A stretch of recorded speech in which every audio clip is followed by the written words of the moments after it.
It's time to let it flow. It's time to let it flow. Yeah, it's time to let it flow. Yeah, it's time to let it flow. It's time to let it flow. What's poppin'? Welcome to the next episode of Let It Flow. Got my boy Phil with me. What's good, dog? What's up, player? How you living? Good. How you living, dog? Man, I'm living good, man. I appreciate you bringing me down here, man. For real. For sure. I appreciate you for coming, dog. Oh, man, all times. Anytime you hit me, I'ma swing through, baby. You know what I'm saying? So you're a man of many talents. Tell me about some of the things that you do, bro. It's what I don't do is a question. You know what I'm saying? But first and foremost, I am your real estate agent. If you want to holler at me, just get at me. Through I am Phillip Banks on all platforms. I'm your local real estate agent for residential. So if you want anything that's like apartments, condo lands, houses, stuff like that, that's what I do. Also, I do the music. That's not how you met me. You met me and then you found out I did music. Yeah, right. I found out you did music. I didn't even know you did music, which was crazy. I didn't really mention it too much. You didn't. You know what I'm saying? Which was actually an additional wow factor. And coming to see you out and perform, you and your girl do your thing, like that was, yeah, y'all put that whole show together. That I still remember that to this day. But yeah, that shit was crazy. I enjoyed that. Like for real. That was a surprise? How can I put it?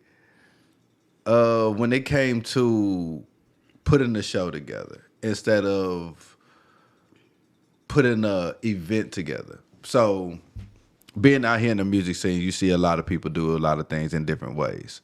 I've seen people do artist showcase. I've seen people just do open mic nights, which I do host for. And I've seen people just try to put something together, but it's kind of rushed and it's not everything that you think it may be. You know what I'm saying? But I've seen a lot.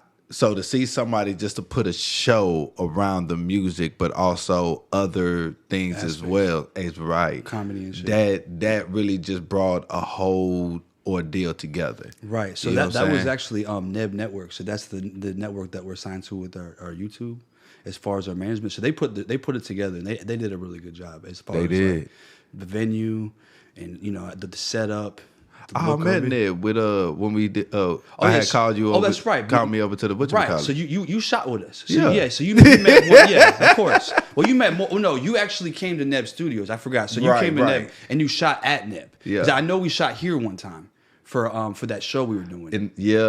But that's right. You actually came to Neb. So that's there. They put that together. Thanks. Yeah, that was their show. Hey, shout out to the boy Nev. He always be working hard below key behind the scenes, but you gonna see his name everywhere. For real. So go ahead, Nah. Other than that, bro, like other things that I be doing is acting. I've been in a few local music videos as well as a few local movies here in Houston doing dang. You ever have one of those moments where your mind just goes everywhere? But yeah, a few local movies like Screwed Up Christmas. Shout out to ESG. Shout out to Skrilla, Montana. Sunday after Houston. Sunday after. I've been in so many movies I can't even remember all the names. Okay. No, it's been music videos and movies. So what happened was, shout out to Zero. I'm doing a lot of shout outs. What happened was, when I first started doing music, I shot a music video with Skrilla, Grade A Media. Shot my music video with him. Because of the way I dress and the way I carry myself, I've been typecasted in the city or what have you as a cop, detective. So with that being said, people think you're a detective? Yeah, people think I'm. Oh, so you're saying that they're casting you for right? That's what I'm typecasted. Okay, I get what you're saying. Exactly. So anytime somebody needs a cop, somebody needs something, you know what I'm saying? I get a phone call. Oh, okay. So, and that's because Zero started it off. He had a song called "Women Man" to 50 Cent beat "Mini Man," and I was the detective coming out to get him. Right, me and my boy Friction. So ever since that, it was like, all right, put him in a suit. We was gonna do the H, which was going to be another a series about my boy who moving down here from Chicago, trying to how to figure out how to come up in the H, and that was going to be a whole series where I got to again play a cop. There was a female artist not by the name of Phlo. Kilo? Yeah. I had to play a cop from the baby. Okay. Had to play a cop in her ordeal. It was pretty fun too. Another female artist, Taylor. Like I had to play a security guard that got the bank robbed. She been doing a lot of music videos. A lot of music videos, a lot more music videos than I've been doing actual movies, but I'm trying to get that transition in. Right. Yeah. So tell me this: what got you to start? Like, what was the moment in your life that got you to want to become an artist or start making music? I had to say when I was younger, bro. Like it was, when you find the love and you find the passion for something coming up when you were a kid and you know that's what you love. You know what I'm saying? Some people grow up, hey, I want to be this, I want to be that, I want to be a pilot.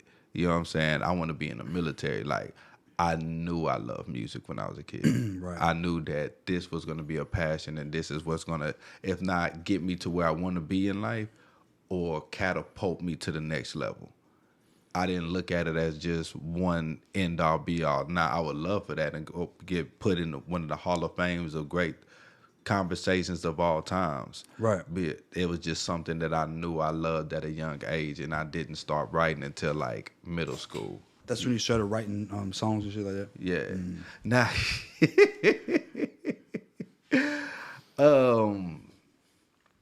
I would say this. I was not proud of when my mama found my music. The shit that you were saying. Man, I was young. My tracks was on some Pretty Ricky shit. It was just deplorable. It was disgusting and it was filthy. It was nasty. She was like, "What is this? You not about to be doing this to these girls? Where you find it?" Not yeah. And how old were you? I don't know. It was middle school era. Middle school, yeah. Yeah, it was just crazy. Yeah. But I just knew then, like, it was a song by UGK. One day you hear, next day you gone. Hearing the beat, hearing the song, hearing the whole compilation of that, like, really. And I was playing Sonic the Hedgehog. I was on the sand level where you got to keep jumping up and down unless you're gonna sink in the sand. Yeah. And that song came on. And I knew right then and there, like, I wanted to write music.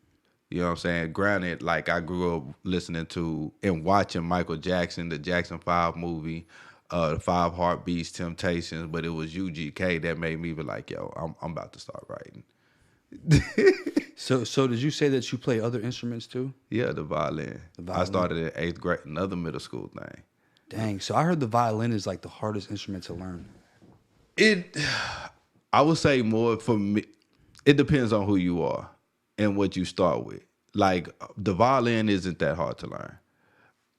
If you can play any instrument, if you can read music, let's put it like that, start at the basics. If you can read music, then you can play any instrument. Right. You know? It's not easy. Like, I learned how to read music, but I was never really like all that good at it. It's true what they say. If you don't use it, you'll lose it, right? Yeah, for sure. 8th grade, high school, I was first chair, violin. The only thing I couldn't get down was the vibrato, which is like making your hand shake to where it gives that. I play guitar, so you I know what the vibrato is. Exactly. So that's the one thing I couldn't get down. Oh, really? Really, That was hard. That's to easy me, for me. Like, I can't get the vibrato down. But I was always first chair because I knew all my notes. I knew how to hit them. I still can make the violin sing and whine and do all kinds of crazy shit. Does the violin have frets? Frets. Fret like the separation? Yes. Okay. Yes, they do. But exactly, right here, guitar. If I knew the strings on the guitar, as far as the scale of the music sheet, I can play the guitar. It's E-A-D-G-E. E-A-D-G-E. E-A-D-G-B-E. That's really the same strings on music sheet. E-A-D-G-B-E, right? Yeah, exactly. And faces in between. Yeah. Yeah. They designed it that way on purpose. Exactly. And that's why playing, like that's what you say, if you know how to read music, it's not that hard because like you can play that song on different octaves, different and that's basically what a piano is. Different keys. Yeah. It's the same keys in different octaves. It's just over and over and over. Right. You just got to know what the keys are so you can play them. And once you got that down, you can play any instrument. See, when I was playing guitar, like really focused on it, like I would do tablature. You ever heard of tablature? Tablature is like when you're reading music, it's got all the lines and all the notes. With tablature, it'll just show like the string it is and the number of the fret. Oh. So it'd be like if it was like the first line, which would be like the big string, and it'd be like a 1. That'll be the first fret. If you do a 3, it's a 3rd fret. So it's like an easier way to read music. So once I learned about that, I was like, oh, I don't care about reading music because I don't need to. You know what I'm saying? So that's why I never got good at it because I was cheating. But I don't know if violin have that. I don't know. I think for violin, you got to read that music. I feel like it's about your talent. You have a lot of people that can play by ear. They don't need to read music. Look, for example, that movie Drumline with Nick Cannon. Exactly. He didn't need to read music. Right. You know what I'm saying? Like he was just naturally, I'm good at it because he had the ear. And I feel like some people are born with that ear. You know what I'm saying? I didn't have that ear. That was one of my things. I had to listen. I mean, I can hear a lot when I listen to stuff. I've been in choir my whole life. I've been in around so many musical instruments, from the orchestra to percussions to brass. Like I can hear and pick up on what things are. I just can't play them, but I love them. Right. It's nothing like a live band. Pull your mic up like this. Point it a little bit up. Like, there you go. Perfect. Yeah. So tell me this. Who is your top 3 favorite rappers? Man. All time. All time. The people I can put in the deck without any hesitation. That I know I'm going to listen to no matter what song. For one, late great Pimp C, R.I.P. I can forever in a day listen to Pimp C. Another person I can put in a deck that can get that vibration, as far as rapper wise, Cole, J. Cole. Shout out to my boy Jamal in the military. He had put me on J. Cole. He was like, man, Banks, I think you'll really like this dude, this, that, and the third. I was like, who are you talking about? And it was a Friday Night Lights album, mixtape. I didn't hear the warm-up. I had to go back for the warm-up. But the Friday Night Lights did it justice. The third one, because it's kind of a battle. It's really a battle. Because if I can do top 5, straight. But 3, it's kind of tough. Yeah. Because, like, it's out of, like, Fabulous. Like, because anytime that boy get on the mic, he eat. I don't even think people give that boy his flowers that enough. Like, he eat relentlessly. And, that's really a hit and miss to me. Shot the flute man himself, Andre 3000. The flute man himself. The flute man himself, man. The vibration, the meditator, you know what I'm saying? No hesitator. Hey, that boy just cut from a different flavor. You know what I'm saying? So you said Pimp C, yeah, Andre 3000, and J. Cole. Yeah. That's a very interesting list. Yeah. I mean, I can see it. So it's a lot that I could choose from. Yeah, bro. I know, right? It's so many. It's like, I don't know. For me, it's hard to leave Tupac off the list. It's hard for me. I mean, this is my personal perspective. I feel you, because he is legendary. Yeah, Pac is legendary. Like, you can't go through music without mentioning one of the greatest storytellers that transcends time. Yeah. Like, you had great storytellers when music first started out. You had Big Daddy Kane, Run DMC, Slick Rick, right? You know what I'm saying? Dougie D, like Facts. People that told stories. Mm-hmm. You know what I'm saying? Even the originators. Snoop, exactly. Even Snoop, when he first came out, like that was storytelling.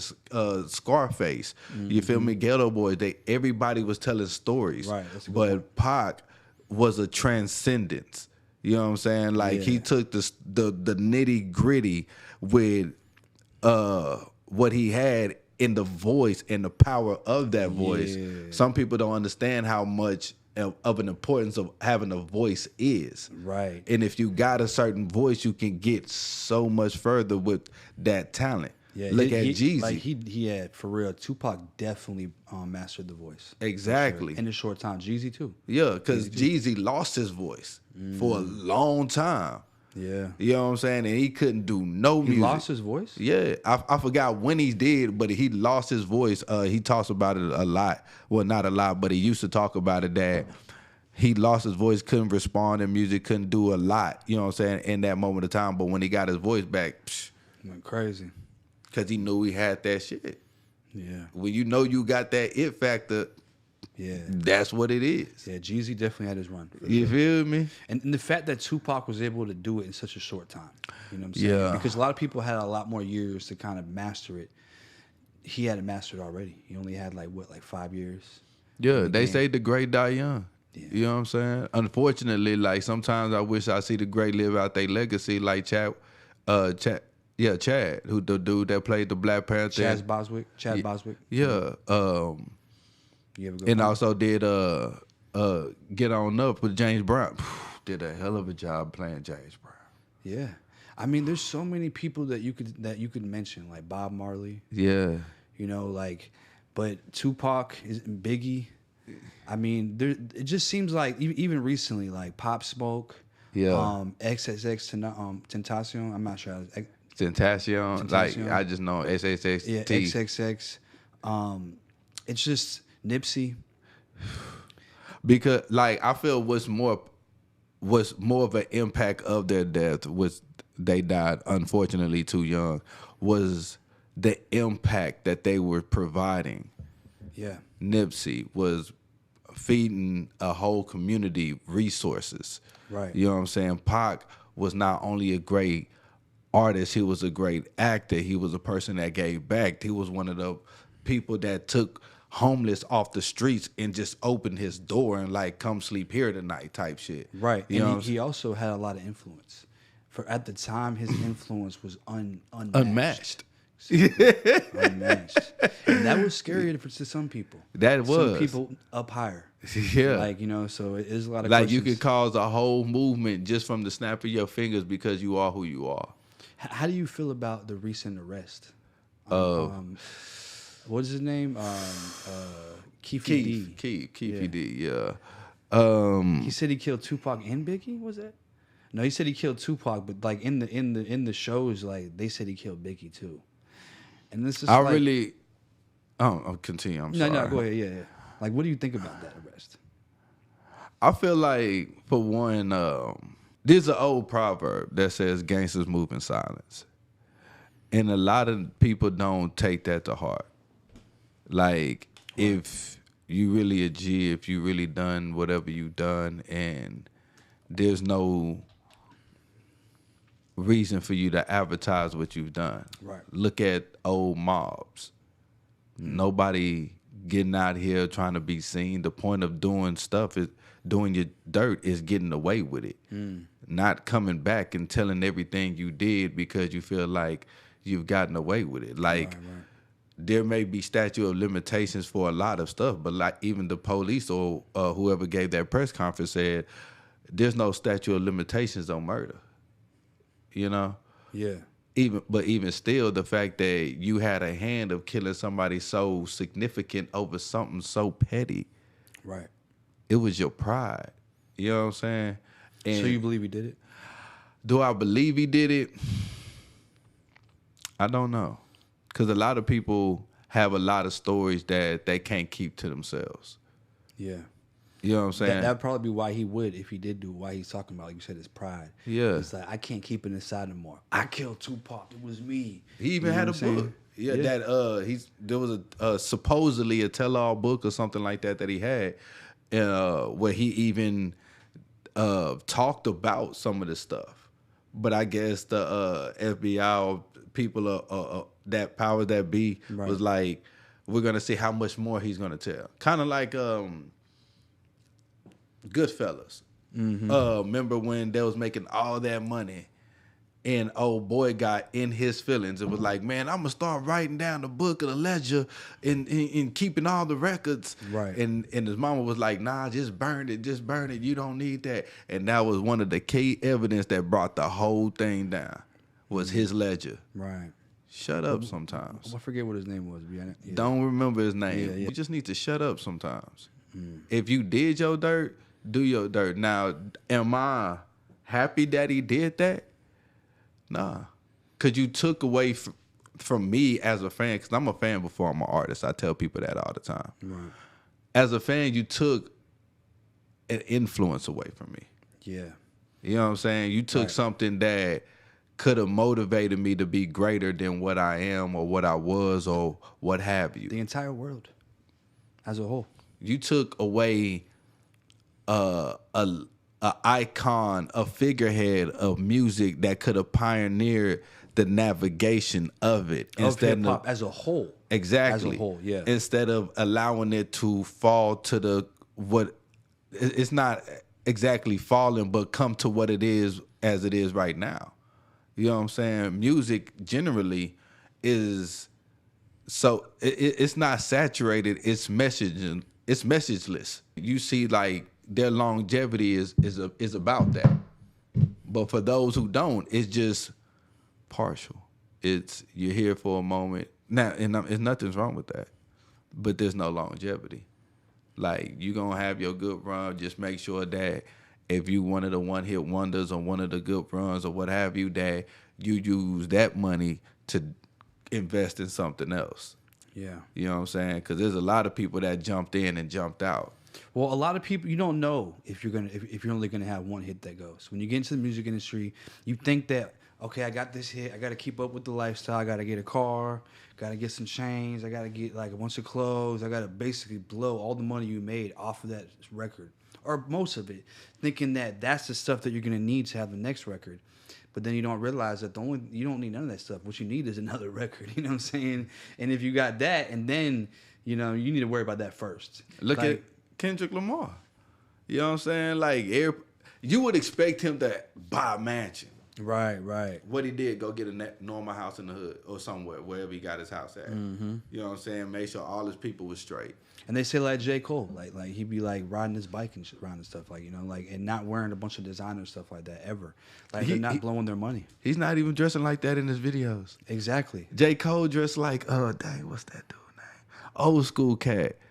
Not Shock G, but I can't think of the name.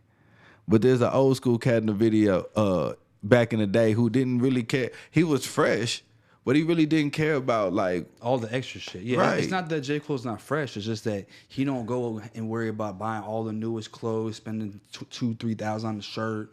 You know what I'm saying? Like, and it really ain't necessary, bro, honestly. But I see why rappers do it, because they're trying to keep up with the trends, everything like that. Like, it's part of the image. It's part of the game. Like, you don't really have a choice. Yeah. I feel like coming up, I feel like you do have a choice. Yeah. I can't say that you don't have a choice. You feel like you don't have a choice as an artist. If you don't know your lane, right, then you may feel like you don't have a choice. Growing up, I wore tall tees. You know what I'm saying? Because I didn't know my lane. During that era, I was just wearing it because it was a thing to wear, not knowing how ridiculous I looked. Everybody had the big old Jeezy snowman shirts on, bro. Down their knees. It was a point of time where people was wearing throwbacks. You know what I'm saying? You don't really see people wear throwback jerseys no more. Right. You know what I'm saying? People don't barely wear jerseys at all anymore. I said that the other day. My partner was like, "Nah, man, you tripping." I said, "Nah, you think I'm tripping because you wear jerseys." You know what I'm saying? But a lot of people really don't wear jerseys like they used to. We used to have all-star jerseys. Like, I had the Iverson all-star. Right. You know what I'm saying? Shout out to the homie from Atlanta. You feel me? But yeah. So, what was I gonna say? So tell me this. Get deep with you for a second. What is the hardest struggle that you had to go through in your life? The hardest struggle I had to go through in my life. It's one of the struggles I'm still dealing with to this day. And I learn from it each time. And it's learning how to say no. That is one of my hardest struggles. Only because I'm used to helping people. I'm used to feeling like if you have the best interest and you want to get up to the level to where you feel like you want to get up to, and as friends or family or whatever you may be to me, you need this a little bit of help, assistance, as long as this gets reciprocated in the long run, or whenever it gets reciprocated, or whatever it is. Right. I've always been, I got you. But learning how to just tell people, no, I can't. I'm sorry. No matter what you may think of me. That's been one of the hardest struggles. For real. So what makes it hard? Like, what do you feel like is a reason that it's hard to say no? Because sometimes it be people that's close to you. Yeah. And you want to see them do great, and they just like they want to see you do great. And sometimes they're your biggest fans of whatever it is that you may do. Mm-hmm. You know what I'm saying? You can be somebody that's like, man, I want to be a scholar. I support that through and through. You know what I'm saying? But sometimes the bad outweigh the good. Right. You know what I'm saying? Say for instance, you do whatever it is that you do, and you got that one friend that hit you up on a constant basis. First, it was cool because y'all good people, and then it turns into them hitting you up only when they need something. Mm-hmm. It could be a ride, some money, some food, a favor, anything. You know what I'm saying? But it got down to the point to where now they only hit you up when they need you. They don't hit you up to check on you, see how you doing. You know what I'm saying? Top the shit. Hey, I know I probably owe you some shit, but let me come over there and just kick it with you for a little while. You my partner. We still people. Anything like that. Right. It don't get down. It don't do that no more. People don't do that no more. Right. So realizing how much people will actually take from you. And it doesn't have to be anything monetary. It can be your energy. You know what I'm saying? I had to learn how to actually protect my own energy just by start telling people, nah, I'm good. I'd rather be wherever I am. I don't care if I'm isolated, by myself, chilling. I'm good. Because as soon as I let y'all into my circle or into my circumference, I'm going to start feeling uncomfortable.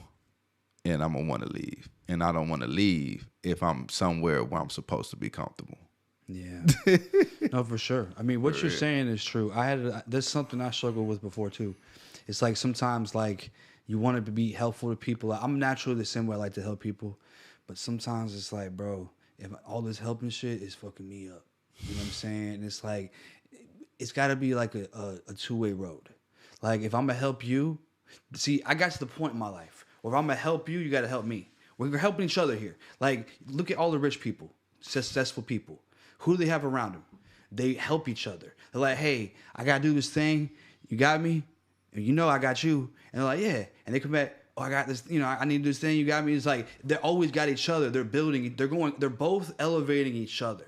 So those are the only relationships that really become worth it when you're trying to become successful, is elevating each other. Because if you're just down here and you just always need help and you're not elevating and I'm elevating, you're not. And it's like, it's not that I have a problem. It is what it is. You do what you do. It's just that I'm elevating here. And if me helping you isn't helping you elevate, I'm not helping you. You know what I'm saying? You gotta get your state of mind right. It's perception. Like, it's just perception. Like, you got to get your perception right. Once you get perception right, then we can elevate. But your perception is, I just got to do this thing, and I just need this. And it's like, no, you need to change. You don't need that. You need way more than that. You need to really see what you need and change your whole. That's how you change your life. Man, I couldn't have said it better myself. Like, for real. People do need that. They need to change the perception, and they need.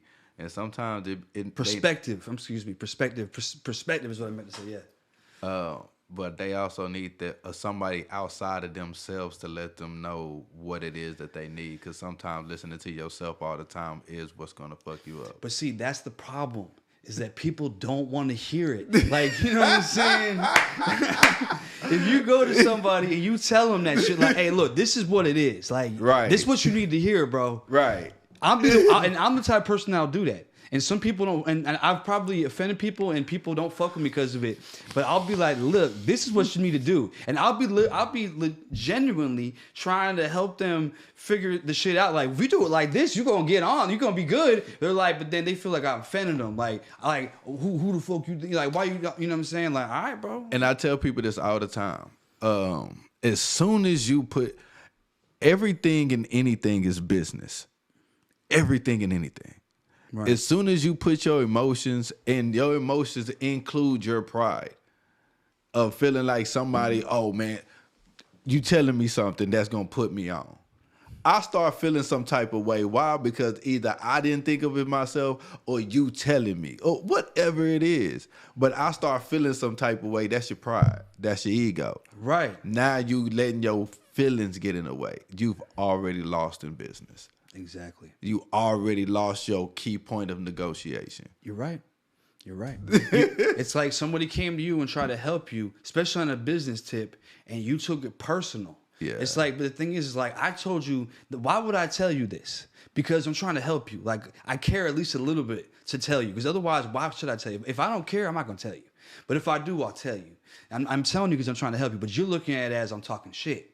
You're like, oh, you talking like, you think I ain't know that? Or I be trying to figure out why people get offended, but they do. People don't want to hear the real. People get offended by real shit these days. I think it's the world these days. Back in the day, like when Tupac, he was keeping it real. People didn't get so offended. But if somebody like Tupac came out today, they'd be like, hey, you got to cancel that guy. He's keeping it too real. People don't want to hear the real shit no more.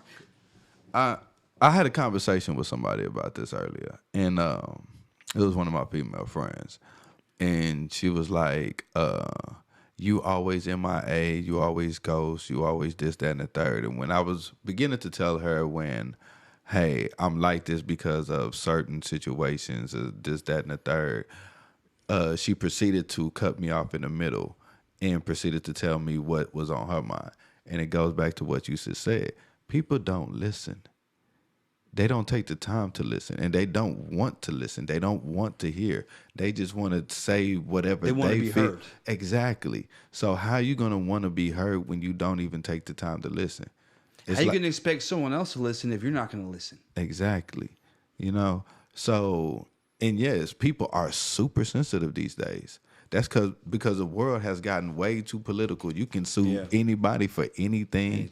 You can be upset about what somebody did. You can get someone canceled over the dumbest stuff. And people don't even know how to keep things private anymore. At all. Nothing's Everybody private. wanna run like, social media. Exactly. Like, I'm gonna put it like this.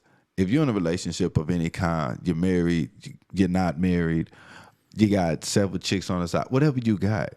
If y'all have an issue behind closed doors. The world don't need to see that. You don't need to be recording yourself coming in the room talking about how you getting cheated on and this, that. Nobody needs to know that. You know what I'm saying? Like, doing all that shit is unbecoming on any side, any gender.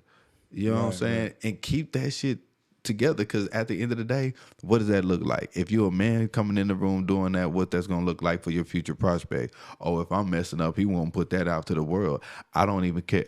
It could be something that you don't like, that get on your nerves. Now I'm messing up. Now you're going to tell the whole world. Now I can't even rock with you because you one of them blabbers or whatever. You know what I'm saying? If you're a female, social media has changed the world. You're a female doing that. It just cuts your percentage of finding somebody to take you serious down significantly. For sure. You know what I'm saying? Like, the images that we portray online absolutely can affect future relationships, friendships, business relationships,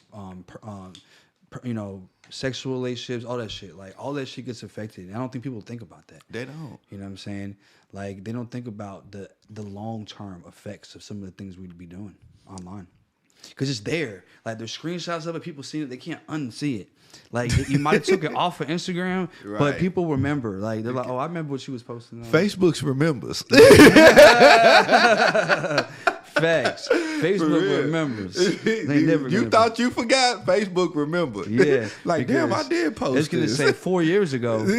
this was what you was talking about. You'd be like, and I saw a post the other day. They said, man, that's one of the cringiest things is seeing your old post on Facebook pop up like this. Like it'd be like 7 years ago. You'd be like, what the hell was I saying? Like that is some awkward shit. What was I wearing? Why did I think I was that fresh? Right. Like what the hell is this? You know what I'm saying? Like, bro, it's crazy. Hey. I saw in the comments someone said, "Yeah, realize." Like, like that's what we always talking about. For real. But on another topic, so how do you feel about global warming? Do you believe in global warming? I believe in it very much. So you believe in global warming? I feel like as a real estate agent, and I know this should probably go against a code of conduct or some kind of what have you. But as a real estate agent, I feel like we have way too much. Concrete. We have way too much residential. We have way too much, way too many buildings, way too many streets. We don't have enough vegetation in this world, and that's what's really heating up this world. Is less vegetation. We're chopping down way too many trees to make room for more people, and I feel like if we're gonna continue to try to thrive on this planet, then we need to do what I think. I don't know if this was AI before AI became popular or this was actually real life, but I saw in some Asian cultures or cities that they actually integrated nature into the cities. Like you probably have vines growing upside of a building that also gives nourishment. Help clear the air and stuff. Exactly, and stuff like that. So I feel like if that's not being done, that needs to be done if we're going to continue to build more, because I feel like Mother Nature needs to at least take back at least 30% of this planet. Well, did you ever think about how much Mother Nature there is in this planet? Like even in Texas, like I bet you that Texas is probably 90% vegetation. But that's Texas. But it's always been hot in Texas. But I'm saying like even the United States. Like I have to look it up, but I wonder how much a percentage of like just barren land that has nothing on it exists in the United States. It's probably pretty high. It's probably because I have went to Ohio and I was very surprised. Yeah, Ohio, like Nevada, like Wyoming. But see, Nevada has a desert. Well, yeah, I mean it's not vegetation, but I'm just saying there's nobody living there. You know what I'm saying? Like barren land. You know what I'm saying? But you're right. So excluding the deserts. Right. But like the amount of vegetation. So like you talk about the concrete, and I feel like this is like a city problem as far as global warming. It's almost like I wouldn't say that's global warming, I'd say that's city warming. Because I don't know if it's affecting the globe as a whole, but that city is warmer than and then, for example, Houston's going to be hotter than the middle of the forest in another part of Texas. This is true with gas, noise pollution, emissions coming from cars, and stuff like that. So the cities are going to have like kind of their own infrastructure of a difference in climate from pollution as well as the concrete, but like it's not affecting the globe; it's affecting that city, right? Right. So one thing that we've done well is spread the cities out. So there's so much vegetation between cities. Not like, not everywhere. Not everywhere. No. I do agree with you, but I was going to also piggyback off that and to also include that now that since the cities are getting so overpopulated, the real estate is expanding out to the countries. It is. Like I'm from Austin. Manor is starting to get developed. Bastrop has been getting developed. Hutto. Right. And these are just some of the outskirts. I mean, even in Houston. Right. And speaking from Houston, DJ Screw is originally from Smithville, which is 45 minutes outside of Houston. That in the next 2 to 5 years, that's going to be the next development. And Smithville right now is just a small country town. So we're talking renovating neighborhoods as well as building new neighborhoods. Because bro, they're building neighborhoods like crazy out here in Houston. So I mean, you're right. The cities are expanding. There's no doubt about it. Right. So like on the trajectory we're on, eventually, however many years in the future, I could picture that maybe that there wouldn't be as much room between cities, especially in Texas. Like there's like a lot of Like if you're gonna drive to Austin, you're gonna drive through the nothing, right, for 2 hours or something. You know what I'm saying? Dallas, they're all San Antonio, same thing. But eventually they might connect up. You know what I'm saying? But I feel like right now, you know, that's not really affecting the globe. You know, but I mean, so is that the only thing? Like as far as global warming goes, is that the only reason you believe in it? As far as that the only reason I believe in it, I would say no, because you also have a lot of pollution besides concrete. You have a lot of pollution that goes on throughout the entire world, right? And not a lot of people do anything about it. They just throw trash and trash and trash and trash away. You have way too much pollution that whatever barge that's floating out in the middle of the ocean. Now I could be wrong, but there was somebody who actually created the device, because I love science. I love diving into new technology. Like once a month, I try to get on YouTube and see what's the newest tech that's out. Right. But I believe somebody that created a device. Now I could be wrong. That actually gets the pollution that's out in the ocean, and it either sorts through it, collects it all so it can be actually properly recycled. And you're talking about like the stuff that's like, yeah, I heard about that. Yeah. So shout out to whoever doing that, because and I'm a big supporter of recycled material. Yeah. You know what I'm saying? Whether it's clothes, backpacks, items, or anything that's recycled, I'm a big fan of it. Yeah, that definitely does help the environment. Yeah, no doubt about it. Because you know the reason why I brought that up is like I just feel like a lot of like as far as like global warming goes, our Earth gets hotter and colder, no matter what, whether humans were here or not. We go through ice ages, we go through hot ages, like whether or not we're like, because carbon emissions are happening, no matter whether we're burning fossil fuels or not. Volcanoes. There's times throughout history where we've had extremely crazy volcanoes worldwide. And they emit way more carbon. Like they say that emits more carbon than we could even emit, like in a whole year, like stuff like that. You know what I'm saying? The whole entire emissions of the whole world for a year is like what these volcanoes are emitting. I believe that. You know, because it's like there's carbon inside the earth. It's just being released. You know what I'm saying? So it's like if we feel like what we're doing is like completely, like we're definitely affecting the world though. I feel like there is an effect of the world, but I feel like it's not only just because of us. It's because we are literally going through a time where it's getting warmer. The earth is getting warmer, you know? And it's just proven, like they say like 12,000 years ago, we went through an ice age. And that was the last ice age that we had. Or it was like 11 to 12,000 years ago. So it's just we're getting warmer. Eventually we'll get colder. You know what I mean? So, I mean, even though we probably are affected things, I think a lot of people, because global warming is used in all kind of ways for like when they're passing laws, and they're using it to push certain agendas that are, you know, have to do with the environment and stuff, that if we weren't thinking about global warming, they wouldn't be able to get away with some of these things they're doing. You know what I'm saying? So it's being used as a political tool. Everything is used for distraction. For sure. Not even just a distraction, but use as a way to like make the public and stuff be okay with certain things they're spending money on, stuff like, you know what I'm saying? Right. Like, and get away with certain things that they're taxing us on, you know what I mean? Like using the tax money, and is it real or not? You know what I mean? So I mean, I don't know. There's no way to prove it one way or the other. I feel like there are ways of proving it. Which the fact of the just the common person just can prove the fact that the world is getting warmer just by watching the news. You know what I'm saying? Like a person like myself who wakes up at probably like 5 a.m. or 6 a.m. every morning and just turns on the news and see the actual keep tracks of the heat index annually, and see the fact that at one point in time the heat index didn't change for about a good 5 years or so. It didn't change. It's that you knew like the back of your hand it was gonna be hot this time, warm, cold. Right. Weather was very predictable. Exactly.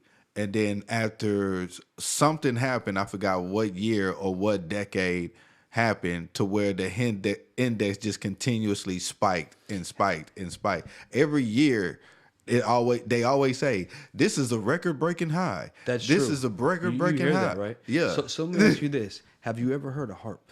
Harp, yeah. I'm not talking about the instrument. No. What is it? I remember, but I'm vague on the information.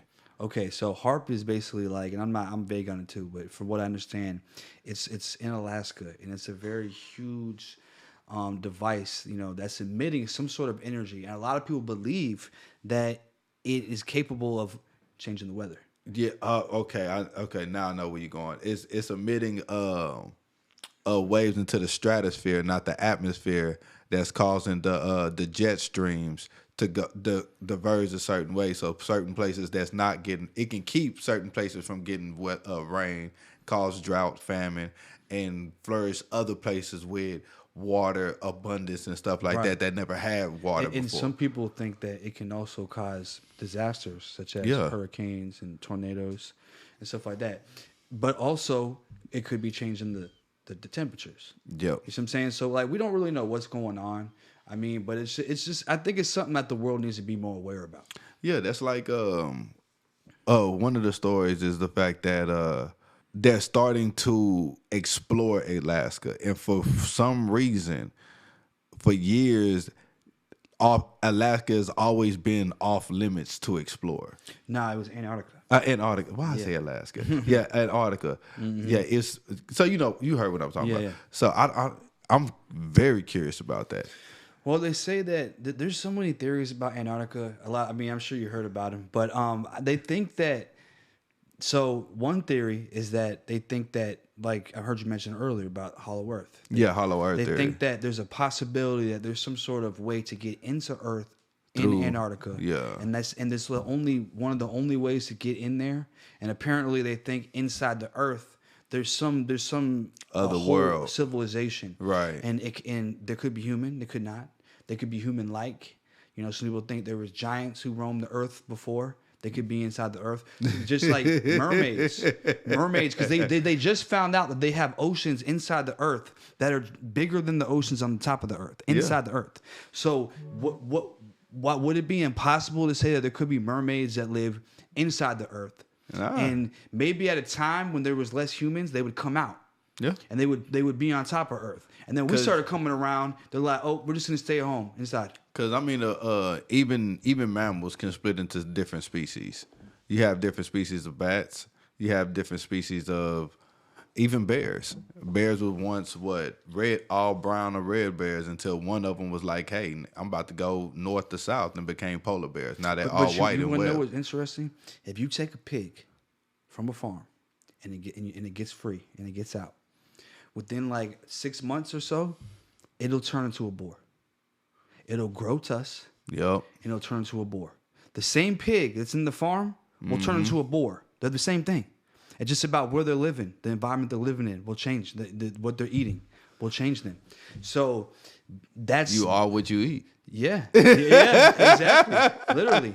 That's the literal truth. Yeah. So that just proves how much different one animal can be. Just from, just for within one lifetime. It could switch to one animal to the other, or caterpillar. Because there's a tribe or a group of people who are known for diving, and they dive no gear, no nothing, and they have the ability to adjust the pupils of their eye for light.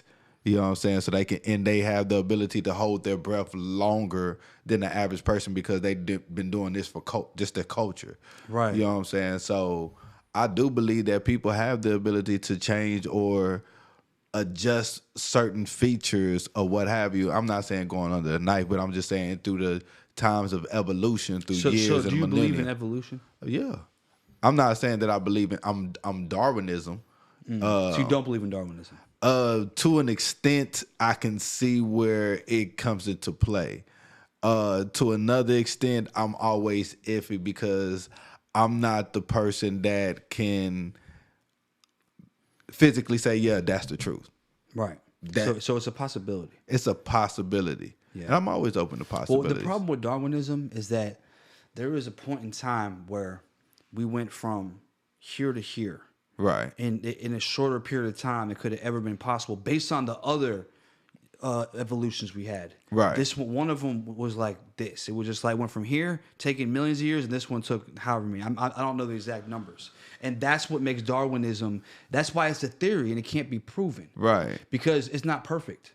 You see what I'm saying? And see, my impression of Darwinism was basically like man came from ape and then became man. And yeah, exactly. Like, that's why I was like, at a point, I can see what's up with it, but like you say, the shortness of time, it doesn't make sense. But at the same time, like, where's the evidential proof of that?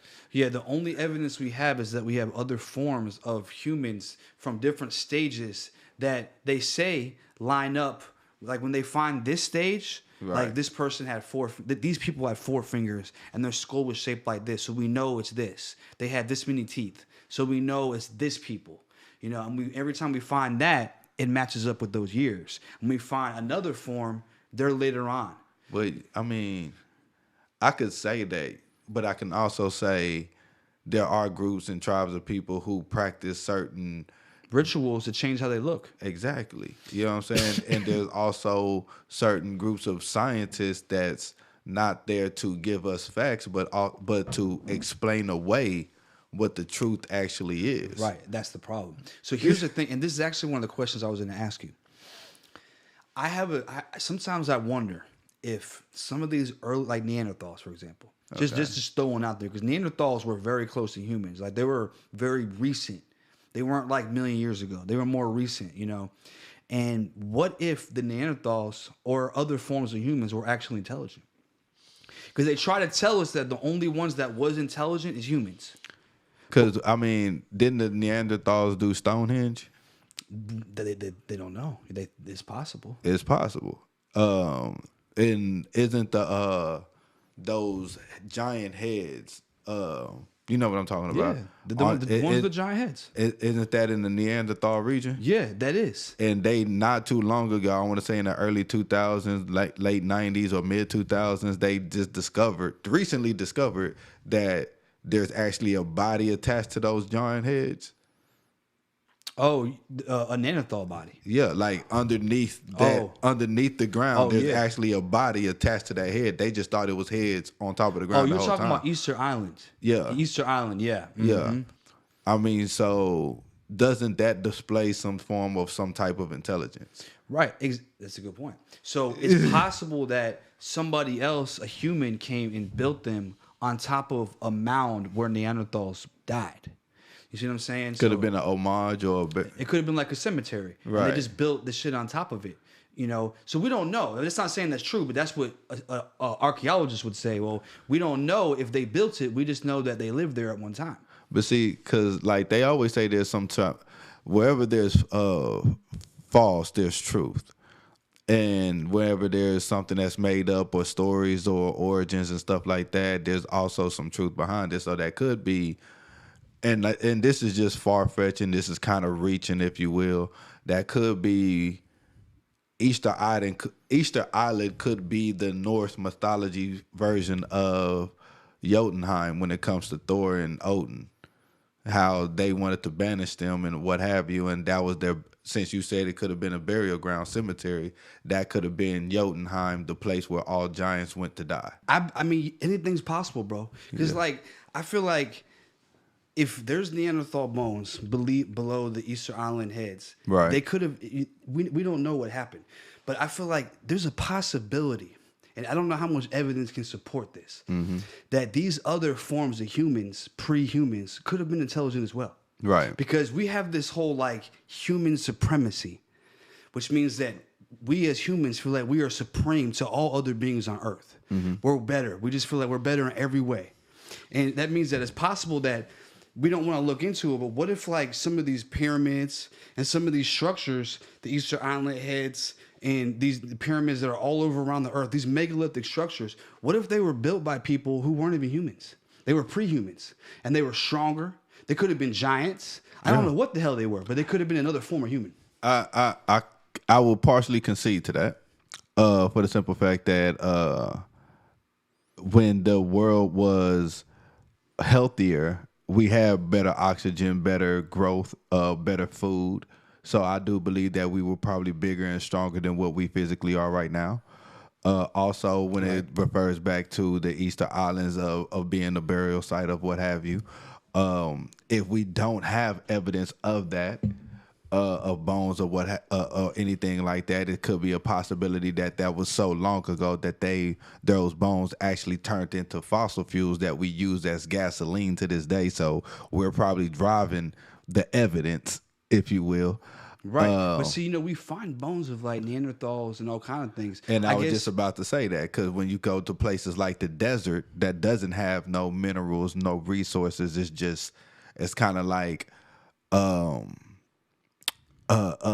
you ever seen an insect that was encased in amber, or something like that? That's Jurassic pretty Park. Right. That's pretty much like what the desert is for bones in a way. Yeah. And you do find giant bones, or they have found giant bones in the desert. Right. I mean, here's what I think. And I said this in a previous episode. What if some of these dinosaur bones that they find are actually the bones of giants? And when you see a lot of these dinosaurs in museums, they'll be like, oh, well, the bones are in the museums. Yeah, but the head and a lot of those dinosaurs, a lot of the bones on that structure are not, they're fake. Some of the bones are real, some are fake. So are the ones that are real, are they even dinosaur bones? Or were they the bones of something else, such as a giant? And the thing is like, for some reason, when archaeologists are trying to like when you bring like new evidence that suggests a different history to the archaeologists, they want to reject it.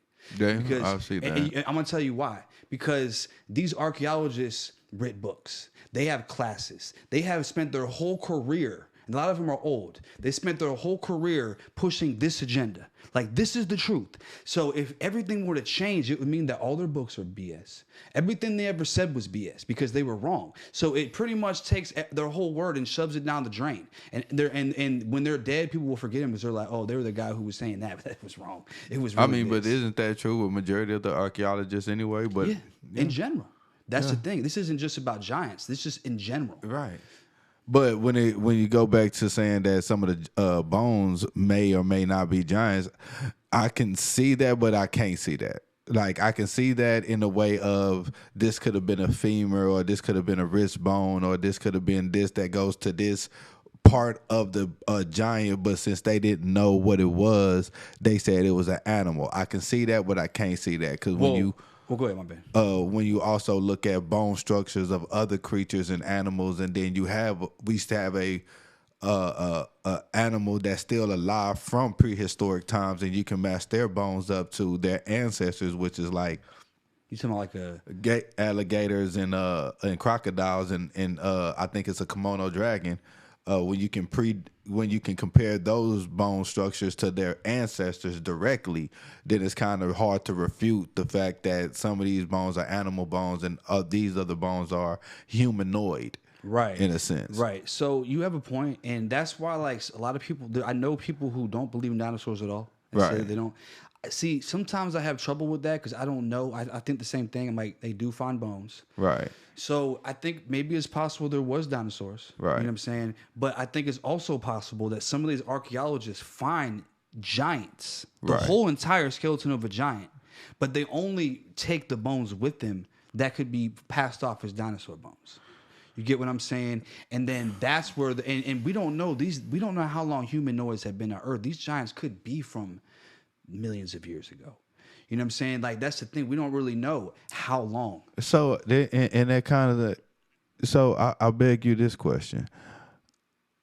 If, in a sense of there were intelligent humans, because going back to Egypt, people are just now finding out how they had electricity and the fact that they used sound to make things weightless. Right. So that's one of the theories that people think how they built the pyramids. Exactly.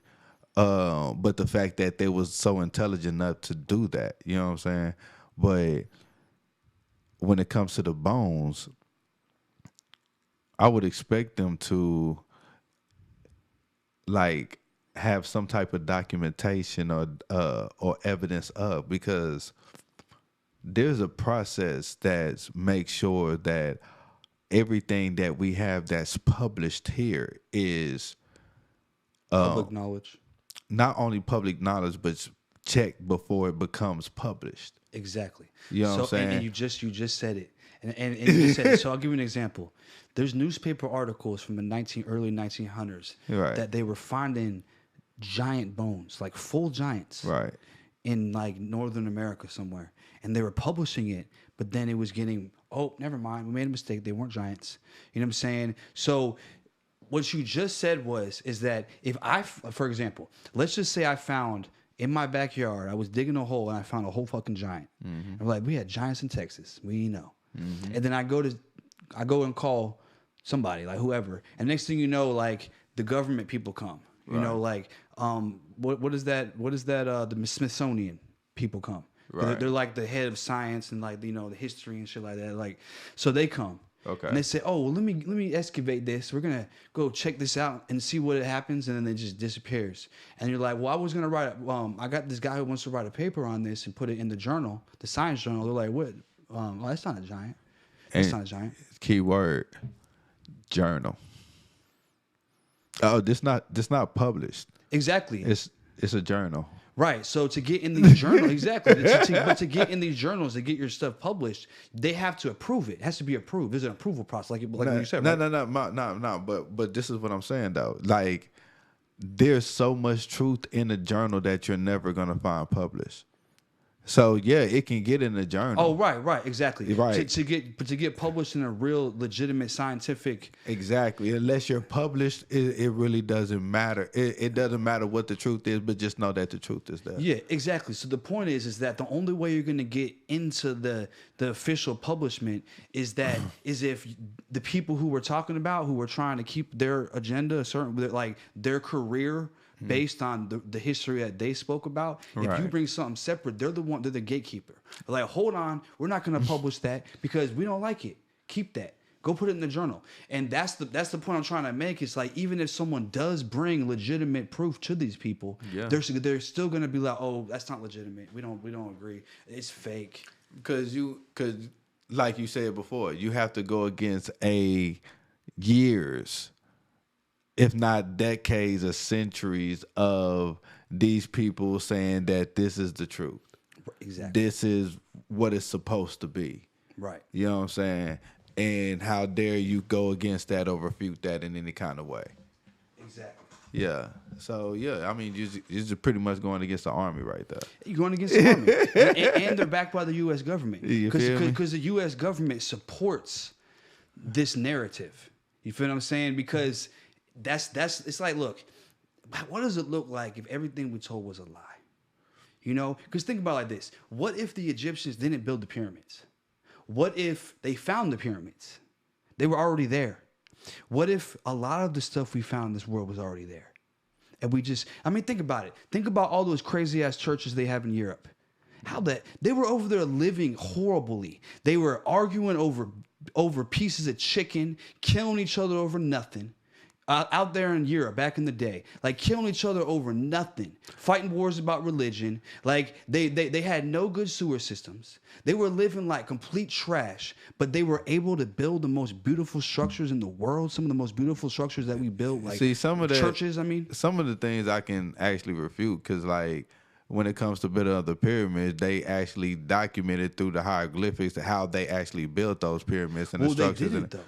Like it's in certain books. No, so what they found they found books like writings, but there's no hieroglyphics that shows how the pyramids were built. They're not in the hieroglyphics. They're writings that they found. Exactly. So that writing was in hieroglyphics. I mean, when I mention hieroglyphics, I don't mean they wrote it in hieroglyphics on the paper, right? Exactly. I don't just mean what was found in the tombs or the walls. I get what you're saying, right? Yeah, facts. Right. But see, the thing is, it's like anybody could have written that. Right. And when it came to making what would you say about Europe and finding stuff like that? Like the churches and stuff like all that is built off cathedrals. You know what I'm saying? Which is the catalyst system that comes from Egypt. You know what I'm saying? So if you look at a cathedral, you're actually looking at the pharaoh structure on down from Egypt. You know what I'm saying? So a lot of that just comes from that. Like kind of that structure. So you make a perfect point. But after the Dark Ages, when, you know what I'm saying, a lot of the sickness and stuff was going around, you had... The experts died. You got a lot of people... There was there's a lot of things that a lot of people don't pay attention to, and it's the small things. There's a lot of small things around a big situation that people don't really realize because they so small and you don't think about it. Yeah. You know what I'm saying? For example, during the Christian Crusades, it was one of the things, one of the biggest stories of the Christian Crusades is Dante's Inferno. Mm-hmm. You know what I'm saying? I'm pretty sure you heard about it, right?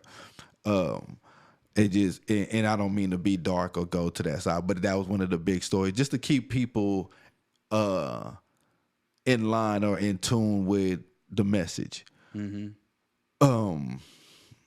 But in that story, there was actually a real thing that took place in that time. You know what I'm saying? It was called the burning of the books. Mm-hmm.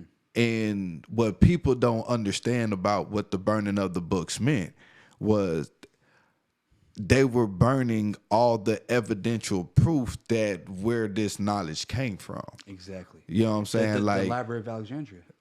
Yeah, where everything came from, like how we were able to get better from all the sickness and plagues and stuff like that was running rampant throughout the streets and built these metropolitan cities and so forth and so on. 2/3 of Europe got killed. Who? 2/3 of Europe died. Oh, yes. During this time. Yes. Mm-hmm.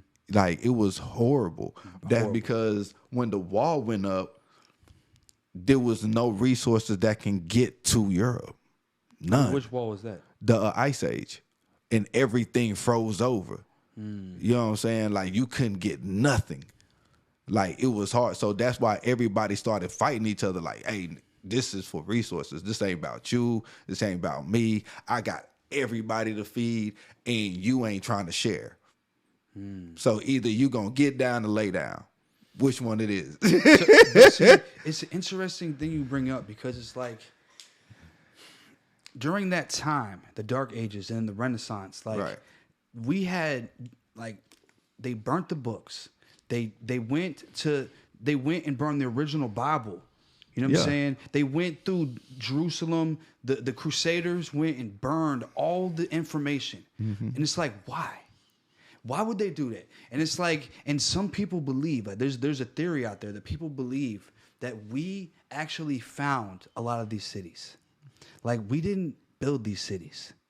These cities, like a lot of these cathedrals, a lot of these crazy buildings that like you look at them, you're like, they built that without no technology?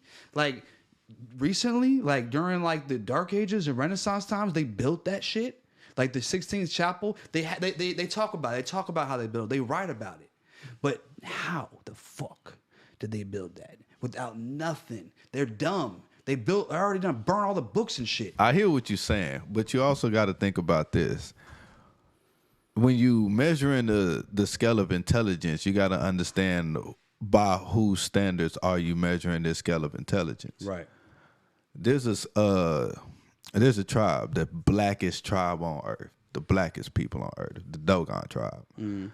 And with their naked eye, they have a connection with a star that we just discovered through telescopes or whatever in the 2000s. Ancient civilization. They predate the Incas, the Mayans, the Aztecs. They were there before them. But what I'm saying is, like, when it comes to level of intelligence and coming to learning how to build things, there's a lot you can do when it comes to certain things. And when it came to ancient people navigating, they didn't have GPS like we do. They didn't have a phone or what have you. They had the stars.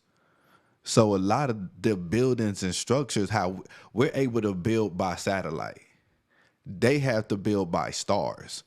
And they built them perfectly with the stars. The pyramids, a lot of these ancient buildings are so built if aligned. I know if I'm going home or if I'm going to a certain land, once I get here, according to this map, right, I need to turn this way to go here or turn that way to go there. According to the stars. That's the only way they had to move. Exactly. The Dogon tribe and a lot of these ancient tribes in South America and like Mexico area, they had extreme knowledge about the stars. And that goes back to kind of like what I was saying is like, I believe that there was ancient civilizations that had technology. I don't know how much of their buildings were left, but I feel like the pyramids around the world are definitely examples of buildings that were built by ancient civilizations long ago. They try to say that the pyramids are from 5,000 years ago and that the Egyptians built it. It's very possible that it was built way long before that. And it may or may not have been the Egyptians. It may have been found by the Egyptians. And they made it part of their culture. And there's been evidence of this, such as the Sphinx. And the Sphinx, they found, has heavy erosion from rain. They found that the Sphinx's water eroded. And they found that Egypt and the whole area of Africa wasn't desert. Like 10,000 years ago and over past, or 6,000, or I forget the amount of years, but like 1,000 years ago, it was warm. Yeah, I already know this. It was warm. Yeah, you already know. So, yeah. So most likely, like when they built this stuff, they built it when it was warm. Yeah. That would make that's why I'm saying not like, warm, but I mean like vegetation. That Sahara Desert wasn't always a desert. Exactly. You know what I'm saying? Like there was a lot of civilizations. When they mention oasis and stuff like that in the middle of it, like that's pretty much what it is. Like that was vast and great land. That when you look at biblical things, you're looking at stories of the land. Mm-hmm. You're looking at stories of what happened through certain times of land of history. Right.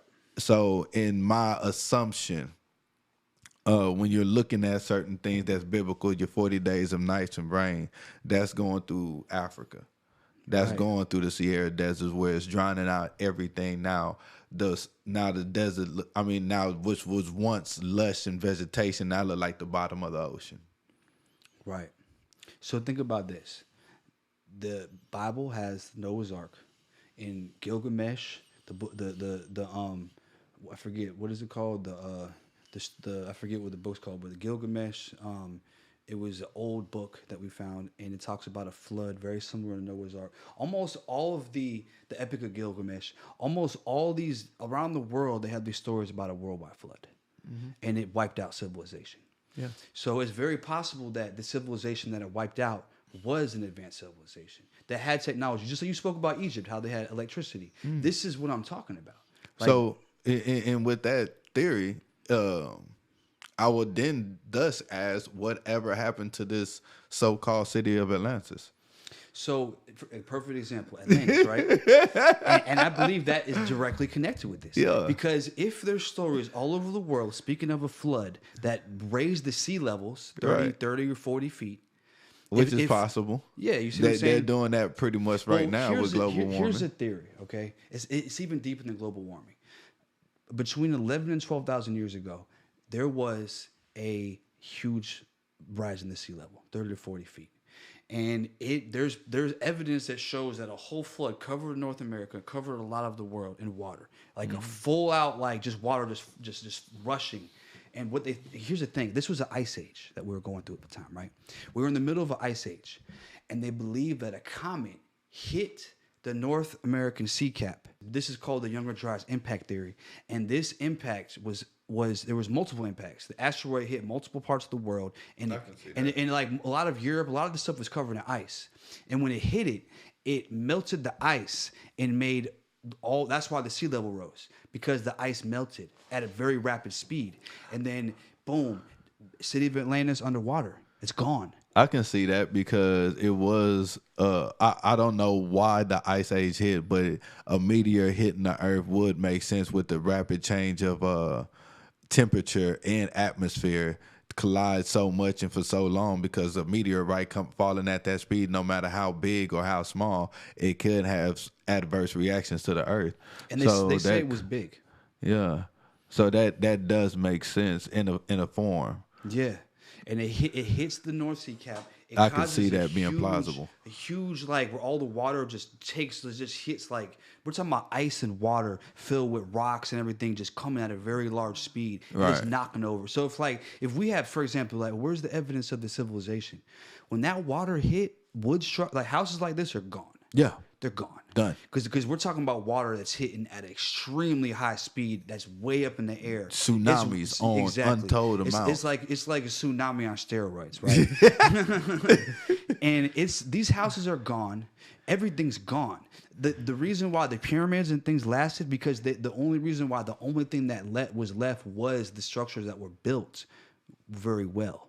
Yeah, and that's why but as is above as below. The pyramid is nothing but a copy of itself that's on land. It's the same thing underneath. Exactly. So, for example, they talk about how like back in the day there's been written history how the Sphinx was almost completely covered in sand, and they had to dig it out because they wanted to see the whole thing. So it shows that like obviously over time the land has risen and it's covered up parts of the pyramid, like you said, and parts of the Sphinx and parts of a lot of other places in the world. So we don't really know what's below. Like they build like right now. There's cities out there, probably in Houston even, but there's cities, especially up north, where you can go and underneath the house there's more floors. There's more floors. Mm-hmm. Like you can dig under and they'll have windows and doors. Like you think you're on the first floor, but then you realize there's like 2 more floors below you. And then people ask like, why? Why is that? Why do they find more floors below you? And people start thinking like at one time the world was lower and they just raised it and they don't understand why. So it makes you think that maybe some of these cities didn't get hit by that flood and they've been here. They do have underground cities. Exactly. They like do. In certain places of the world. They do. Just in case of certain something goes off and the people that need to be or whatever, or that's lucky enough to get there or know where whatever it is, they can get to those cities. They do. You know what I'm saying? And some of them are in the mountain, like they're in rock. Like they had to bury through rock to make some of those cities. Exactly, because what's the best way to hide for some shit than underground? Exactly. Like if, for example, I do listen to a lot of scary story podcasts, and it just keeps my mind wondering, what if? So, and here's a theory of what if, since we're shooting theories out there. Say one of the reasons why we haven't had an invasion is because we're quiet. We don't have no radio signals going out, but we're people. We need to communicate with everything. We get a dog. We need to learn how to communicate with the dog. You know what I'm saying? Like we gotta communicate with everything. Right. So being people, I'm pretty sure at one point in time, and constantly on other levels, you got people shooting stuff and messages out into space, especially signals. What if the reason why we don't get fucked with because nobody knows we're here? Talking about aliens wise? Yeah. Nobody knows we're here because the universe is so big. Yeah. But see, here's the thing. I feel like it's like this, and that leads to a whole nother question, is like we definitely have a lot of sightings of UFOs. Yeah. And we don't know whether or not they're our own government fucking with us or testing new technologies. So, but we've been seeing them for a long time though. And you can look at old paintings. Like there's old paintings right now you can see in Europe where they are literally, you'll see a UFO in the background. It'll be a painting of somebody like just sitting there and you'll see a UFO in the background. And it's like, how the fuck did that get there? I mean, I feel like personally, to believe that we're the only sense of beings on this world is ignorant. Like, I don't feel like we aren't the only sense of intelligence on this world at all. In this universe? At all. Yeah. Like, for real. Like, all right, to say that, okay, we're human, we have domain and everything over everything of this planet and this universe is idiotic. To say that we're the only living beings, only living creatures, no, because then you got to ask yourself, where do animals come from? Where do plants come from? If they happen to go to another planet, would they evolve into something completely different? You know what I'm saying? Would they be able to govern themselves if, like, they'll have an autonomy, like be complete with the ecosystem better than we are with the world whenever they, you know what I'm saying, come up, instead of us being like just so self-driven that we got to have everything and feel like we got to run domain and pretty much destroy the world. Well, there's a possibility that they know about us and they're like, they're so more evolved than us mentally that they're like, they're not ready for us. Because if we go over there, they'll fight us. Yeah. Like we come there and try to help them, they'll shoot at us. So we won't even want to mess with them, even though we could literally destroy them in 1 second, and we don't want to. So they're just like, we're just going to watch. Whenever they're ready, we'll come. and that day may never come. You know what this reminds me of? It's a movie. It's called Hitchhiker's Guide to the Galaxy. You ever see that? I've never seen. I think I've seen it, but I can't really remember. Like I see some. All right, so there's a part in the beginning of the movie. I'm glad it's at the beginning because I'm not spoiling it for you. Right. But there's a part at the beginning of the movie where the animals are pretty much singing a song, and they're all in unison. They're singing a song and doing some show and putting on acts for the entire world, and then all the animals disappear.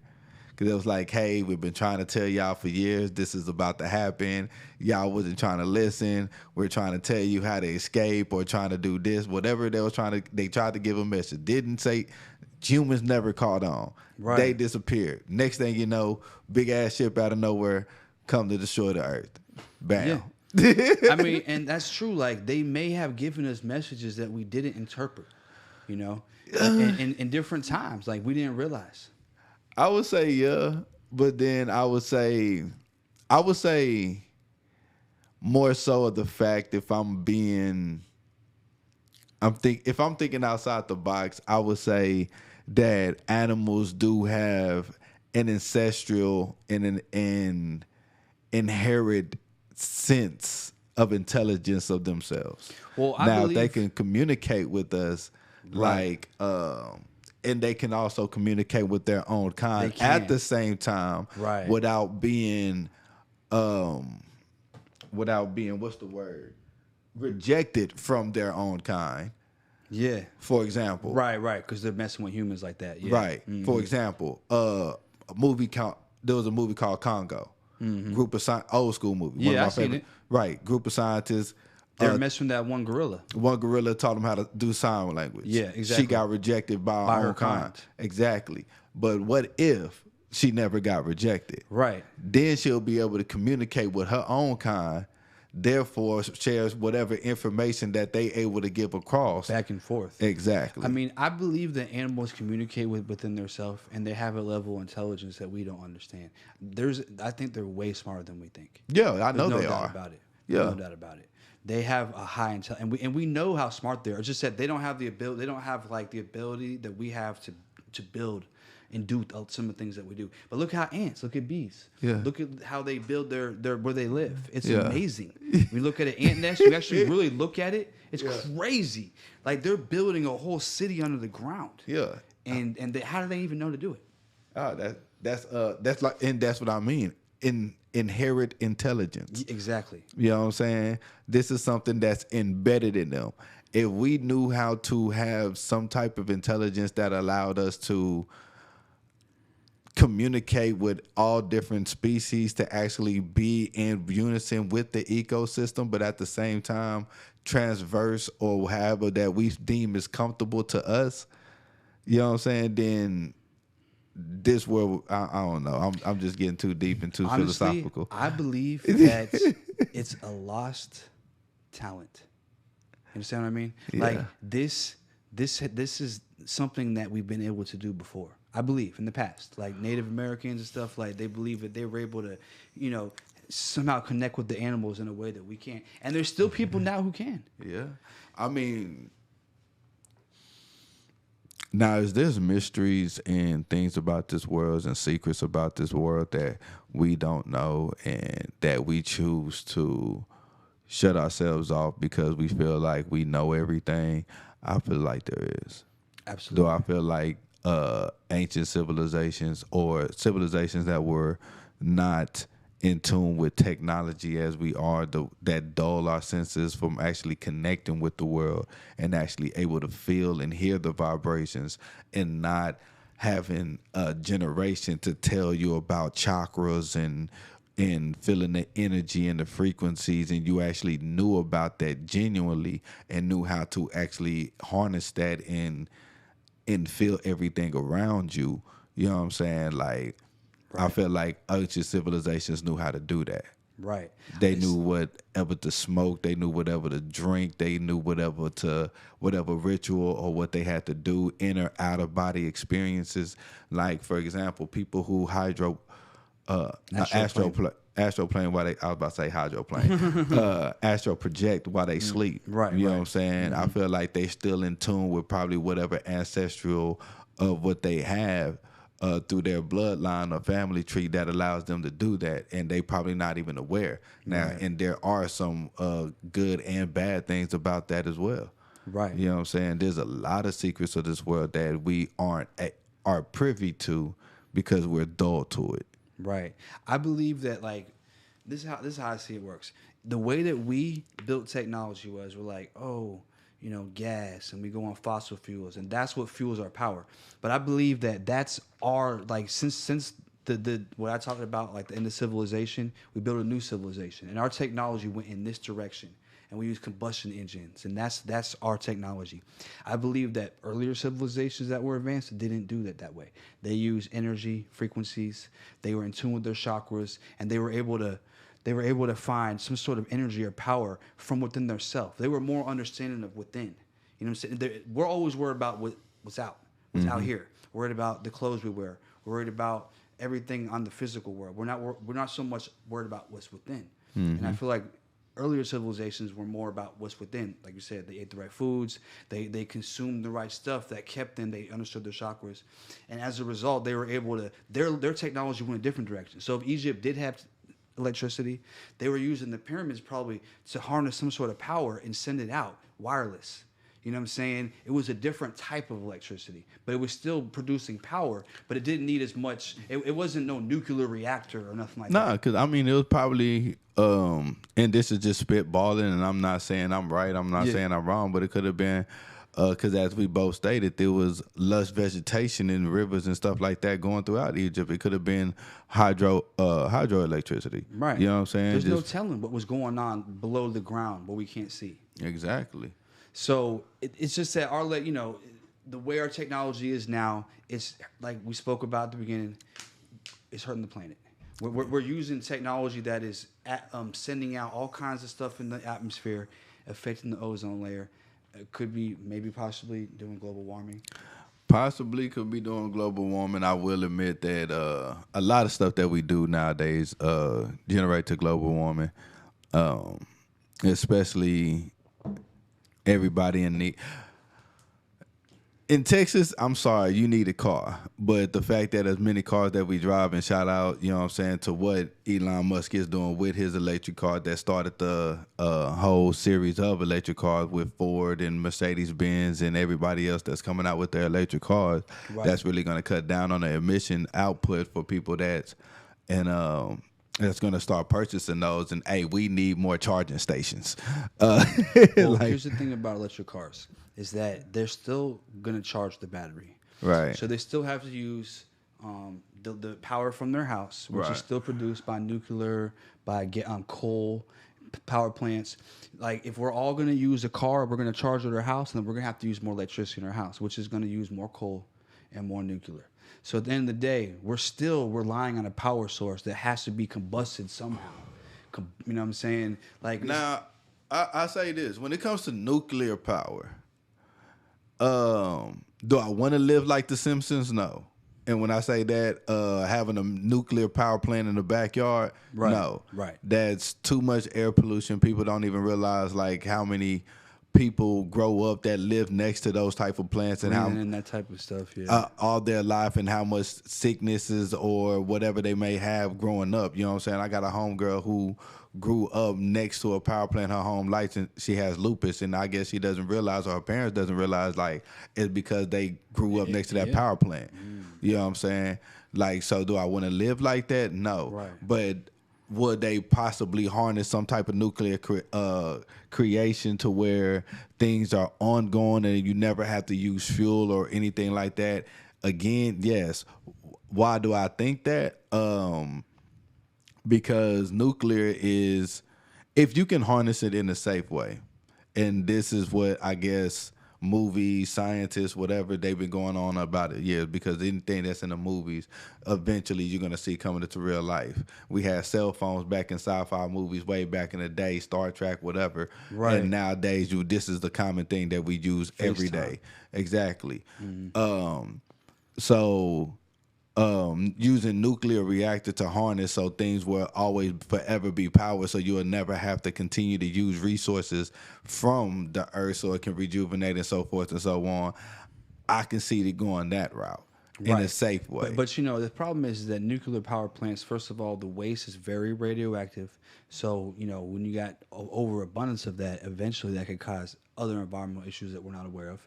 Number one, we have to make sure we get rid of the uranium in a safe way. But number two, there's always the chance of like nuclear meltdowns.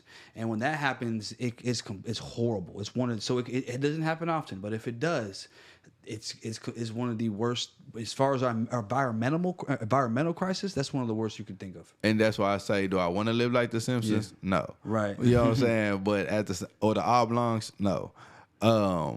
But I do see it in the way like they're going to develop some new technology. I think there was talks about a sky hotel, a plane that never lands. Mm-hmm. And you have to, in order to get on this plane or this sky hotel that never lands, that runs off of nuclear power, that's the reason why it never lands. Right. You have to take off from a certain airport that will land you on that plane. But if things go into that route, that I think they just started. I just started seeing advertisement. I don't know if this was AI or something that was real. I was going to look into it. So please don't quote me or think I'm just going off the deep end like, damn, that nigga dumb, bro. He just believe everything he hear. Nah, it's just like I like to do research on everything I see just so I can see if it's real or not. Is flying cars. Somebody started doing advertisement for those or what have you. No, they got some flying cars that are coming out. You see, look, and I thought I was going to be ignorant just thinking about that. So no, they do. I mean, they're not out yet, but you can pre-order them right now. And that's what I saw. And I was like, is this shit even real? So with that being said, Sky Hotel flying cars, we're getting closer and closer to the Jetson Flintstone theory. Yeah. If you heard about that, right? No. All right, so the old Jetson Flintstone theory is, because I love cartoons and I love anime. I'm a big anime fan. And I have a very dark side. I don't know why. It's just there. But but it's not dangerous. But the Jetson Flintstone theory is basically, the Jetson Flintstone theory, they weren't shot at two different times. They were shot at the same time. You know what I'm saying? That's why there's some episodes where you see the Jetson and the Flintstones in the same episode. It's just that the Jetson lived in the sky and the Flintstones lived on the ground. Interesting. Yeah. So they were simultaneously living. Exactly. So it would basically mean that the world ended. In a way. And then they moved to the sky. And then the world was starting back up or whatever, you know what I'm saying? And the Flintstones, you're seeing reptiles living with humans. Exactly. And I think that confused a lot of people because they say that they didn't coexist. Yeah. But I'm who's to say that we didn't coexist during the time that, like, we got underground cities, right? Mm-hmm. Who's to say that somebody didn't see a meteor coming down to the from the sky, like, damn, we about to get hit by some shit. And we need to go hit underground and a whole bunch of civilization, a whole bunch of people hit underground, or the meteor only hit one side of the earth, didn't hit the whole earth, but yet it affected the atmosphere so much that it did kill off anything that wasn't intelligent enough to survive by itself. You know what I'm saying? Like we gonna go cut some fur, meat, whatever, eat, cover ourselves, stay warm, build fires, because we can do that. And honestly, this goes back to the theory that I talked about earlier about how it's possible that earlier versions of humans, because we, as far as we know, humans as we are now didn't exist so long ago. But there's possible that earlier versions of humans may have. Right, because we only know what we can find. Right, and it's just like they say that we evolved from monkeys. Right. Because at the time, monkeys didn't exist, right? During dinosaurs. But what if that's not true? What if that we didn't evolve from monkeys? We were just humans, all humanoids. Because before there was a sophisticated way of burying people, right? We burnt people.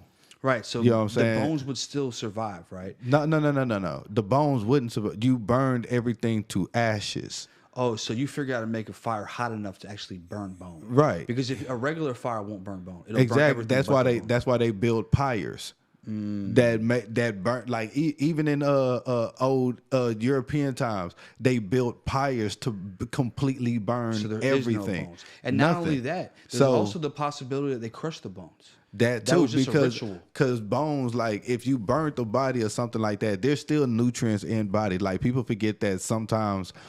I mean, people forget that soap is really made from fat. Right. You know what I'm saying? And I ain't just talking about fat. I'm talking about fat from people fat. or animals. Yeah. Soap is made from fat. Is, absolutely. You know what I'm saying? But there's so many nutrients. And I think there was a civilization or culture that specifically burnt bodies at a point on the river that when the sediments and everything came down, they was able to use that as for cleaning and stuff like that. You know what I'm saying? So we don't know what burial processes they could have used, and that's possibly why we're not finding the bones. There's also the possibility that the bones we're finding, they're not telling us. They don't want us to know. No. For some reason. And there's also a possibility, because think about it. Why are the dinosaurs so big? Maybe it has to do with gravity. Maybe back then, we don't really know about gravity. Gravity is not even a proven theory. It's a theory. It's not a law. It's a theory of gravitation, not the law of gravitation. So we don't really fully understand gravity yet. But let's just say that maybe back then, the reason why dinosaurs were so big is because there was less gravity. So things grew higher. Trees, animals, and humans. And that is why we had giants, because the gravity was different. So back then, everything was bigger, including the animals and the humans. And this is why the giants existed. And some of them lived on to live with smaller humans, but the one, for you said, the world could have ended, and the giants went underground, and over time, some of them shrunk because look, man, they're in the ground, they're not outside no more. So when it comes to like the reason why certain animals and things were probably big back then, and why we're a different size now, even humans, why we're probably a different size now, I can attribute that. Personally, I can't say if this is true or not, but in my theory, I can contribute that to pollution. You know what I'm saying? Air pollution, pollution, period. The fact that we, as people, as civilization, having encroached on so many other natural habitats and stuff like that, like forcing animals of various and different kinds to shrink and become very smaller versions of themselves. Right. So these are changes in recent times. What you got to think about this? No. And I'm also thinking about ancient times. Right, I'm talking about also when an asteroid hit and killed off those prehistoric animals. Right, you know what I'm saying? They did. Right. And that attributes to pollution and air quality. Okay. When you don't have air quality that can sustain a lot. You know what I'm saying? Okay, I can see that. Right. When you don't have the air quality that can sustain a lot or big amounts of whatever creature, human or animal, insect or whatever, you have to, over time, over thousands of years or evolution or whatever, you're going to become survivable. Exactly. Yeah. You know what I'm saying? So since you can't survive in this atmosphere, you have to shrink. I have over time. Exactly. There's less food. Because now everything else is shrinking, so there's less food to eat, and the trees are shrinking, everything's shrinking, and there has to be a reason for it. So you have a good point. Air quality. Everything is about air. You know what I'm saying? Sooner or later, they're gonna try to sell us air. Because right, taxes for air. But you have a point though. Like water is supposed to be a natural resource. You know what I'm saying? We're supposed to be able to have free drinking water. Right. Yet the water that we drink, that the water that we used to be able to drink out of the water hose outside back at grandma's house when we was kids, you can't even let kids do that these days. You can't. You know what I'm saying? So it's even the basic necessities are being affected, and that's a whole nother discussion. But I do want to say, like, we had a crazy discussion. Yeah. Great discussion. Indeed. One more question I have for you. And I definitely want to bring you back on and talk about some of this stuff in more depth. I feel like we could do a whole episode just going into some of the things we just talked about. But if you could say one thing to the youth, like one thing that you wish that someone said to you when you were young, or something you feel like you could have heard, just this message that you have to the youth, what would you say? Be patient, and you don't know everything. You don't. No matter how much you thought you knew or you claimed you know or whatever, just be patient, listen. Don't be stubborn. Swallow your pride. Your pride ain't going to get you nowhere. It's just going to leave you broke. And listen, that's it. You don't know everything. You don't. Nobody does. Nobody does. Like even all the stuff we talked about, like we don't know this stuff. We just talking about what we think. We don't know. Someone could prove us wrong. Yeah. Everything we said could be proved wrong. Like that's like the Andre 3000 said back in the day. Like, the best thing somebody ever told me was that I suck. Like, tell me I'm trash. Like, I'd rather you tell me that than tell me I'm great. Because you can learn from that. Yeah. You tell me I'm great, I feel good. Oh, thanks. But I don't learn nothing. You tell me I'm trash, and I got to question it. Like, damn, am I? Yeah. I gotta rethink some things. Did I do something? But we had a great discussion. Before we leave, go ahead and tell them where to follow you at, where to get at you at. Man, you can find me on all social media platforms, all music platforms at I am Phillip Banks. Get at me for your real estate inquiries. Holler at me for your music and acting needs. And get at me if you want to network and do some business, because I'm everywhere like wallpaper. That part. Yeah. All right, dog. Appreciate it. We'll see you on the next episode. Peace. It's time to let it flow. It's time to let it flow.